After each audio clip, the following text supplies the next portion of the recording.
নতুন iPhone series বাজারে আসা মানেই অনেক কন্ট্রোভার্সি, এবারও তার ব্যতিক্রম নয়। কিন্তু ব্যতিক্রম এসেছে এর ডিজাইনে।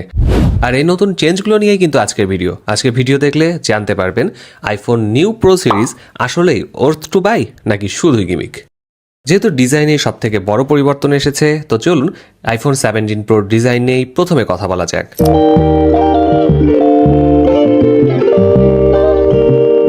অনেকদিন পর নতুন ডিজাইন, সেই সাথে অ্যালুমিনিয়াম বিল্ট বডি। সত্যি বলতে ডিজাইনটা আমার ভালোই লেগেছে। সাইডটা কিছুটা রাউন্ডেড, যা গ্রিপ করতে বাড়তি সুবিধা দেবে। ম্যাক্সেফের জন্য পিছনে গ্লাসের অংশটুকু কিন্তু ডিজাইনে একটা ভিন্নতা এনেছে। এটা অনেকের অনেক রকম লাগতে পারে, কার কেমন লাগলো জানাবেন কমেন্ট সেকশনে। এবারকার আইফোন 17 প্রো সিরিজের অন্যতম একটা রিস্কি পার্ট হলো এর ক্যামেরা বাম্প। শার্প এজের জন্য অনেকের থেকে কিন্তু ড্যামেজ হচ্ছে এই অংশটুকু।